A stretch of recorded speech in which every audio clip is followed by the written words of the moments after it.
Сәлем қыздар, келіншектер, ханымдар, қалайсыздар? Өткенде уәде етілгендей, көпшілігімнің төртінші құрақтысын көрсетемін. Қазір бірінші айтатын себебім, мына материалды қиятын кездері былай созып көріңіздер. Болмаса мына королевский бельерді былай істеп көрсеңіздер, тегіс түсетін жағына қарай сызықты түсіріп қисаңыздар, өте әдемі түседі. Кейбір материалдар болады, ана батый бельер деген былай тартса созылады резинный. Ол жағынан емес, міне былай тапқан кездері қатты болатын жағынан қиясыздар. Сосын тағы бір айта кететін жайт, мына 3 қылып ал дейді осы сызғышты. Сол кездері мынадай 3 қылып алса, өте үлкен, көп не көрінеді. Сосын егер нөлден бастасаңдар, 2-ден алсаңыздар да болады. Нөлден бастап 2-ден алсаңыздар да болады. Міне өзім ойлап сызып қойдым. Соны қиып, міне қиындыларын дайындап қойдым. Сосын мынадай 20-20 қылып материалды алғаннан кейін, ортасын дәл табу үшін, бұлай ерінбей сызғышпен сызып алғандарың дұрыс. Сонда дәл түседі ортасына. Бисмиллахиррахманиррахим.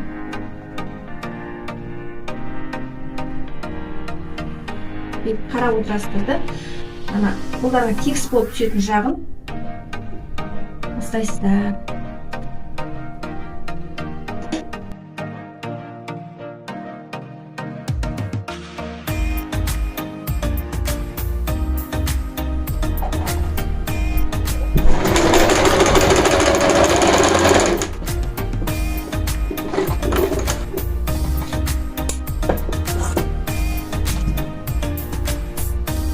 Қазір құрақтың түрі шығып кетті. Үйлеріңде жатқан тұрған, міне мынаны былай істеп көресіздер, сол тікенек сияқты қадалады. Ол жағын емес, міне былай істеңіз, теп-тегіс жүретін жағымен түсіресіңдер. Бір жағынан түсіріп отырсаңдар, кейін құраған құрақтарында өздерінің көңілдеріңнен шығып, әдемі болып көрінеді.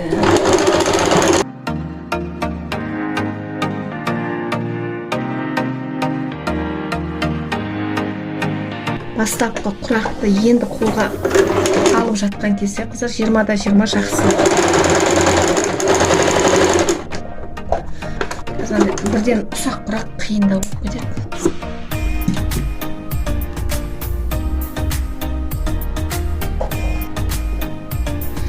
Мынадай қалған құтқан жылтырақтарды осылай пайдаға асырып жіберсеңіздер болады.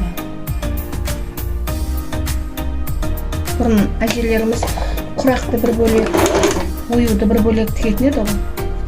Қазір бұл моддан қалған сияқты.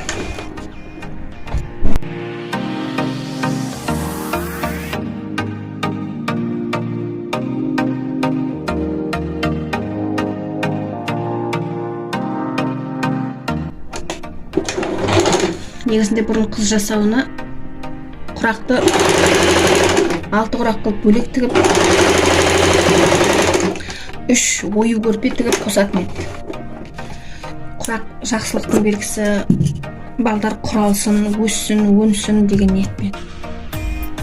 Оюды апарсаң да болады, апармасаң да болады. Ол енді өзімізді мұсылман екенімізді, қазақ екенімізді білдіру үшін оюлар қосатын еді.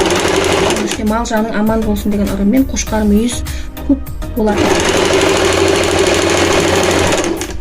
Қазір құрақ пен ою екеуін араластырып тігетін болып кетті. Заманына сай шығар. Әр заманға бір заман дейді ғой.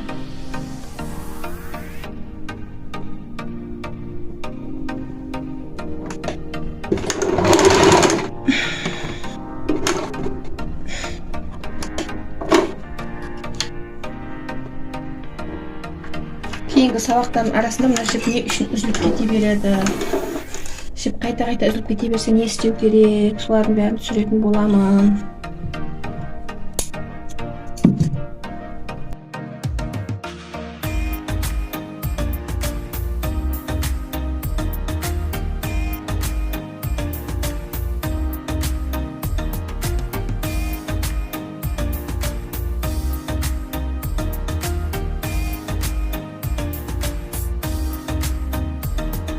Үйлеріңде жатқан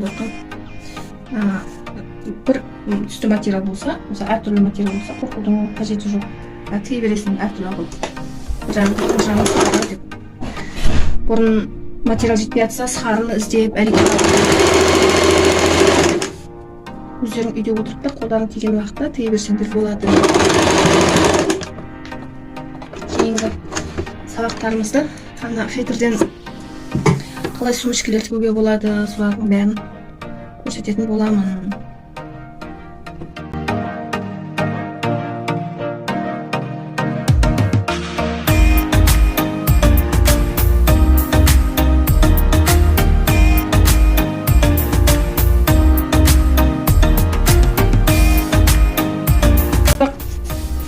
Оюға қарағанда оңай. Оның андай көп бүйту керек дегендері аз да. Сол үшін де құраққа көп қиын. Тұрмайды жаңағы қиятын жерінде дұрыстап 3 мм болса 3 мм, 2 мм болса 2 мм. Болды.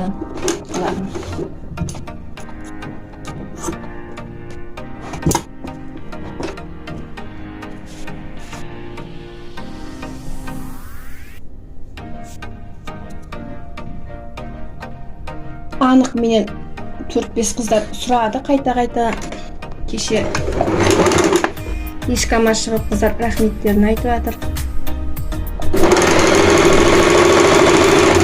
Бір кәделеріңе жараса, сол маған жетейін.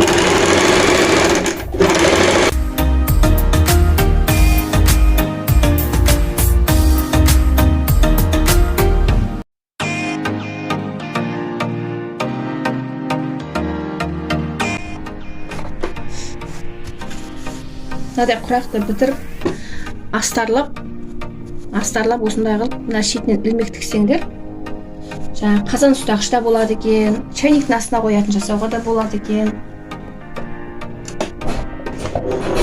Бір құрақтың өзінен қаншама өнер қазыналарын істеп шығаруға болады екен. Жібім азайған сайын үзіліп бастады.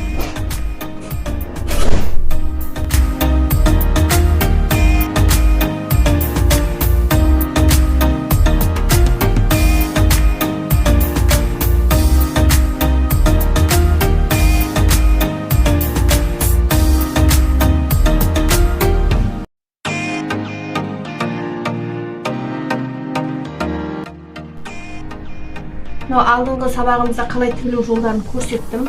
Бұны үтікке басқан жоқпыз. Үтікке бассаң, бұның бәрі теп-тегіс болып жылтырап тұрады. Мына жаңағы сабағымызда айтылғандай тігілген құрақ үлгісі. Айтты отырмын ғой, бәрін бірдей қылып тігуге міндетті емессің, бар құрақтарыңмен тіге бересің. Міне. Бүгін біздің сабағымызда бір 40-40 көпшіктісіміздің беті дайын. Енді қазір осылардың қосылу үлгісін, сосын қалай бір көпшікті шығарып аяқтауды көрсетемін. Мен 40-40 көпшігіміздің беті бітті. Енді мына астарлаймыз мынаны.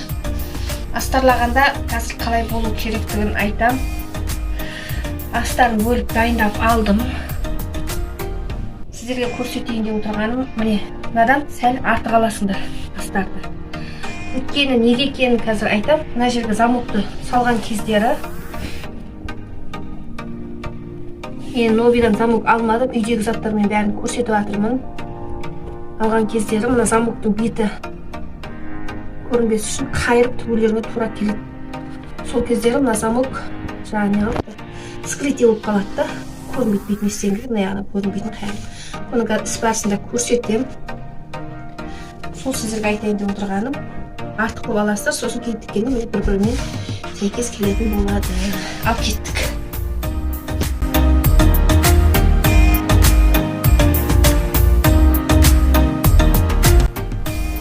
Жасырын болады дегеніміз мынау. Міне артық жаңағы артық алған жерімізді былай қайырамыз.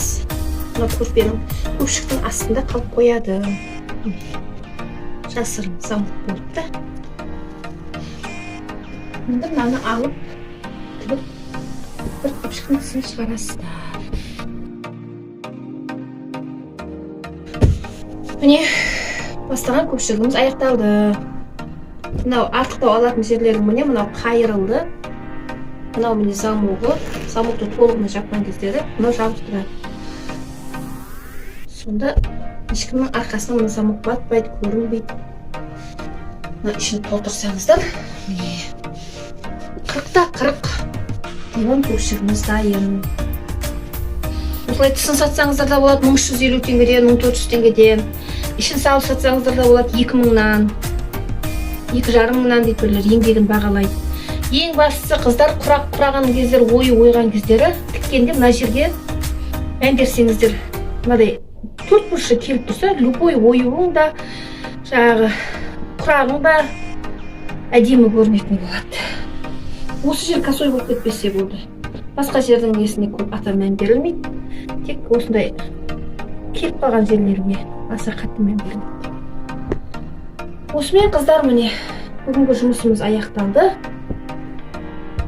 Келесі видеоларда Алла нәсіп қылса фетрден сумочкалар тігу, сондайларды көрсететін боламын.